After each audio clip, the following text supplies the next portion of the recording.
오늘 월요일 새벽 예배 하나님의 말씀은 마태복음 9장 9절서부터 13절까지 말씀 보도록 하겠습니다. 먼저 성경 봉독하겠습니다. 예수께서 그곳을 떠나 지나가시다가 마태라는 사람이 세관에 앉아 있는 것을 보시고 이르시되 나를 따르라 하시니 일어나 따르니라. 예수께서 마태의 집에서 앉아 음식을 잡수실 때에 많은 세리와 죄인들이 와서 예수와 그의 제자들과 함께 앉았더니 바리새인들이 보고 그의 제자들에게 이르되 어찌하여 너희 선생은 세리와 죄인들과 함께 잡수시느냐. 예수께서 들으시고 이르시되 건강한 자에게는 의사가 쓸데없고 병든 자에게라야 쓸데있느니라. 너희는 가서 내가 긍휼을 원하고 제사를 원하지 아니하노라 하신 뜻이 무엇인지 배우라. 나는 의인을 부르러 온 것이 아니요 죄인을 부르러 왔노라 하시니라. 아멘. 오늘 새벽 예배 하나님의 말씀은 은혜가 임할 때 모습, 은혜가 임할 때 모습이란 제목으로 말씀을 전하도록 하겠습니다. 복음주의 최고의 영성 작가 중에 한 분이신 필립 얀시라는 분이 있습니다. 이 필립 얀시 이분이 겪은 일입니다. 자신의 친구가 시카고의 그 구호 단체에서 일을 하고 있는데 하루는 병든 여자가 그 구호 기관을 찾아왔습니다. 찾아와서 이 돈이 없어서 아기 분유를 사 먹일 수 없습니다. 좀 도와주십시오. 근데 이 여자분 그 사연을 들어보니까 이 거리에서 몸을 팔던 여자였습니다. 그래서 이분이 이제 좀 도와주면서 이런 얘기를 했습니다. 왜 교회에 가서 이 힘들면 교회로 가서 도움을 받으면 되지 왜 교회로 가지 않았습니까? 이렇게 물었다고 합니다. 그때 이 여자분이 이런 얘기를 했답니다. 교회로 가면은 더 비참해집니다. 교회요? 교회로 가면 더 비참해집니다. 이런 얘기를 했다고 합니다. 그러니까 이분이 그 얘기에 충격을 받은 거예요. 왜 교회에서 이런 일이 벌어지죠? 사실은 교회는 어떤 것이죠? 연약한 자들을 품어주고 또 연약한 자들에게 사랑을 베풀어주는 곳 아닙니까? 근데 교회가 그런 능력이 다 사라져 버렸어요. 그 이유가 무엇이죠? 여러 가지 이유를 들 수 있지만 가장 대표적인 것이 무엇이냐면은 교회 안에 하나님이 주시는 은혜가 사라졌기 때문에 그렇습니다. 그러니까 은혜가 사라지니까 교회 본연의 능력을 잃어버리는 거예요. 다른 사람들을 품어주고 사랑해주는 이 모든 것들을 잃어버리는 거예요.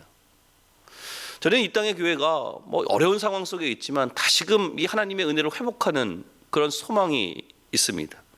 이 땅의 교회가 은혜를 회복하는 모습으로 서 있기를 소망합니다. 그럴 때 우리가 서 있는 이 땅이 다시 회복이 되고 또 사랑으로 충만하게 될 줄 믿습니다. 그럼 오늘 살피고자 하는 내용은 이겁니다.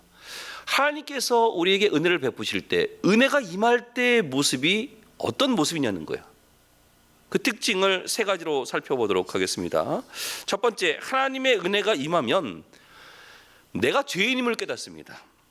오늘 9절의 말씀을 보시면 예수께서 그것을 떠나 지나가시다가 마태라는 사람이 세관에 앉아 있는 것을 보시고 이르시되 나를 따르라 하시니 일어나 따르니라. 이 마태는요 직업이 세리입니다. 세리. 이 세리는 당시 어떤 직업이죠? 이스라엘 백성들에게 멸시를 받는 직업입니다. 매국노죠. 그래서 이 세리들은요 항상 죄인 의식이 있었어요. 그런 마태에게 예수님께 찾아오셔서 나를 따르라고 말씀하십니다. 누가복음 5장 28절에 보니까 그가 모든 것을 버리고 일어나 따르니라. 예수님께서 부르셨을 때 그냥 주저하지 않고 모든 것을 버리고 예수님을 따라갔어요. 이게 마태였습니다. 아마 이 마태 입장에서는 아마 생각했을 거예요.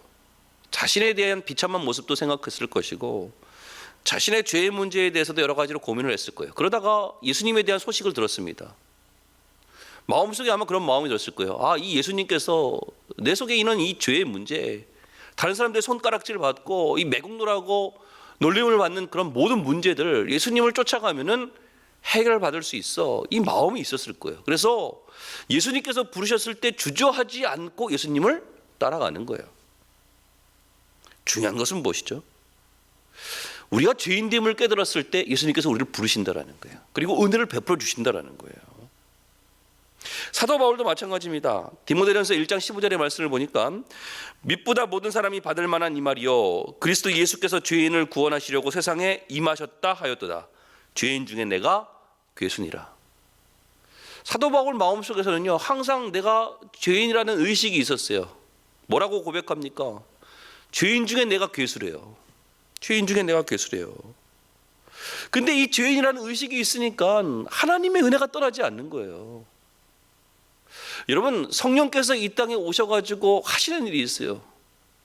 그 하시는 일 중에서 대표적인 것이 뭐냐면은 죄에 대해서 책망하시는 거예요. 근데 강팍한 사람들은요, 하나님께서 죄를 깨닫게 하실 때 그것을 인정하지 않아요. 그럼 하나님의 은혜가 임하지 않죠. 반면 하나님의 은혜가 임하는 모습은 어떤 모습입니까? 내가 죄인됨을 깨닫고 겸손하게 하나님의 은혜를 구하는 자들이에요. 오늘 마태에 대한 것을 또 하나 본다 그러면은 마태복음 10장 3절에 보면은 마태가 이런 얘기를 합니다. 빌립과 바돌로메, 도마와 세리 마태, 알페오의 아들 야고보와 다데오. 여기 보니까 본인이 이 마태복음을 썼음에도 불구하고 뭐라고 얘기하냐면 자신을 세리 마태래요. 세리 마태. 이 세리라는 이 직업은 사실 마태 마음속에서는 감추고 싶은 것 아니에요. 다른 사람들에게 보이기에는 너무 부끄러운 모습들 아닙니까? 근데 그것을 감추지 않아요. 만약에 일제시대 때 일제가 끝나고 나가지고 해방이 되고 나서도 만약에 이렇게 얘기한다고 나는 친일파였어, 나는 친일파 누구였어 라고 얘기하는 사람이 있을까요? 그렇게 얘기하는 거하고 지금 똑같은 거예요. 왜 이렇게 얘기하죠? 하나님의 은혜가 임하니까 나의 죄된 모습들이 보이는 거예요. 내가 죄인이라는 거예요. 그래서 하나님의 은혜가 임하면 나타나는 특징이 무엇이냐? 내가 죄인임을 깨닫는 거예요. 내가 죄인임을. 그리고 내가 죄인임을 깨닫는 자에게 하나님께서 은혜를 베풀어 주세요. 그러니까 은혜의 선순환이 일어나는 거죠. 왜요? 죄인됨을 느끼는 자가 겸손해지거든요. 베드로전서 5장 5절의 말씀을 보니까 하나님은 교만한 자를 대적하시되 겸손한 자들에게는 은혜를 주시니라. 누가 겸손한 자죠? 내가 죄인됨을 깨닫는 자가 겸손한 자예요. 이런 자에게 하나님께서 은혜를 베풀어 주세요. 두 번째 은혜가 임했을 때 나타나는 특징이 무엇이냐? 기쁨이 충만합니다. 오늘 10절의 말씀을 보시면 예수께서 마태의 집에서 앉아 음식을 잡수실 때 많은 세리와 죄인들이 와서 예수와 그의 제자들과 함께 앉았더니, 자 보세요. 이 잔치가 벌어집니다. 그냥 밥을 먹은 정도가 아니라 아예 잔치가 벌어졌어요. 그곳에 예수님이 있었을 것이고 예수님의 12제자가 있었을 것이고 마태 가족들, 또 거기서 그치는 것이 아니라 많은 친구들, 많은 세리, 죄인들 함께 와가지고 그 잔치를 즐기는 거예요. 여러분, 이게 은혜가 임했을 때의 모습입니다. 여러분, 은혜가 임하면요 우리에게 구원의 기쁨이 임하거든요. 구원의 기쁨은요 가만히 있을 수가 없는 거예요. 그래서 여러분, 우리가 하나님 앞에 예배를 온전히 드리면요 그 속에 하나님의 은혜가 임하거든요. 하나님의 은혜가 임할 때 구원의 기쁨이 우리 속에서 샘솟듯 흘러 넘칩니다. 그래서 이 예배라는 것은요 어떤 면에서는 잔치가 벌어지는 거예요. 잔치. 구원의 기쁨에 대해서 감격하는 잔치가 벌어지는 거예요. 이게 은혜가 임했을 때의 모습이라는 거예요. 아마 마태는 그 자리에서 예수님을 소개하고픈 그런 마음이 있었던 것 같아요. 그래서 잔치를 열었던 것 같아요. 반면 이 악한 마귀가 역사하면 어떻게 하죠? 자꾸만 우리를 정죄해서 우리를 비참하게 만듭니다. 우리를 자꾸만 위축되게 만들어요. 그러나 하나님의 은혜가 임하면요 죄인들의 모습이지만, 죄인들이 모인 곳이지만 구원의 기쁨의 감격으로 잔치가 벌어진다는 거예요. 기쁨이 충만한다는 거예요. 이게 은혜를 받았을 때, 은혜가 임할 때의 특징입니다. 마지막 세 번째, 은혜가 임하면 어떤 일이 벌어지냐? 불쌍히 여기는, 그러니까 긍휼이 임한다는 거예요. 오늘 11절서부터 13절까지 말씀을 보시면 바리새인들이 보고 그의 제자들에게 이르되 어찌하여 너희 선생은 세리와 죄인들과 함께 잡수시느냐? 12절에 예수께서 들으시고 이르시되 건강한 자에게는 의사가 쓸데없고 병든 자에게라야 쓸데있느니라. 너희는 가서 내가 긍휼을 원하고 제사를 원하지 아니하노라 하신 뜻이 무엇인지 배우라. 나는 의인을 부르러 온 것이 아니요 죄인을 부르러 왔노라 하시니라. 여러분, 은혜가 임하면요 특징이 뭐예요? 긍휼이 임해요. 긍휼이 여기는 마음이 생긴다고요. 근데 바리새인들 보세요. 은혜를 모르는 자예요. 은혜를 모르니까 어떻게 해요? 정죄하고 있죠. 지금 정죄.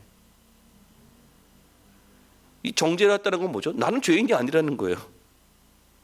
나는 당당하다라는 거예요. 나는 깨끗하다라는 거예요. 여러분, 이런 모습으로 하나님 뵀으면요, 하나님의 은혜가 사라져요. 이 바리새인들 대표적인 것이 누가복음 18장에 나오는 사건 아닙니까? 누가복음 18장 11절서부터 13절까지 말씀을 읽어드리면, 바리새인은 서서 따로 기도하여 이르되 하나님이여, 나는 다른 사람들 곧 토색 불이 간음을 하는 자들과 같지 아니하고 이 세리와도 같지 아니함을 감사하나이다. 나는 일에 2번씩 금식하고 또 소득의 11조를 드리나이다 하고, 세리는 멀리 서서 감히 눈을 들어 하늘을 쳐다보지도 못하고 다만 가슴을 치며 이르되 하나님이여 불쌍히 여기소서, 나는 죄인이로소이다 하였느니라. 기도하는 두 사람이 있어요. 바리새인이 있고 세리가 있어요. 바리새인은 뭐예요? 나는 저 세리와 다르다라는 거예요. 떳떳합니다. 여러분, 우리가 하나님 앞에 섰을 때 떳떳한 마음으로 설 수 있는 사람이 누가 있어요? 죄인인데요. 그러니까 나는 죄인이라는 것을 인정하지 않으니까 그 마음이 어떤 마음이 드느냐? 메마른 마음이 돼버려요. 긍휼히 여기는 마음이 없어요. 여러분, 하나님께서 원하시는 것은요, 이런 것이 아니에요. 나만 잘났다는 의인의식이 아니라 내가 죄인됨을 깨우치고 나와 비슷한 처지에 있는 모든 사람들을 불쌍히 여기는 마음, 긍휼히 여기는 마음, 이것을 하나님께서 원하신다라는 거예요. 근데 은혜가 없으니까 이것을 깨닫지 못해요. 여러분, 하나님의 은혜가 임하면 어떻게 다른 사람들을 정죄할 수 있습니까? 내가 죄인임을 깨닫는데 정죄할 수 없어요. 정죄가 나가는 것이 아니라 긍휼함이 나가죠. 말씀의 결론을 맺겠습니다. 하나님의 은혜가 임할 때 우리의 모습, 어떤 모습이 있습니까? 죄인임을 깨닫는 모습으로 씁니다. 겸손하게 은혜를 구하죠. 은혜의 선수원안이 일어나요. 또 은혜가 임하면 내 속에 구원받은 기쁨이 샘솟듯 흘러넘칩니다. 잔치하는 영성이 되는 거예요. 그리고 은혜가 임하면 다른 사람들을 긍휼히 여기는 마음이 생깁니다.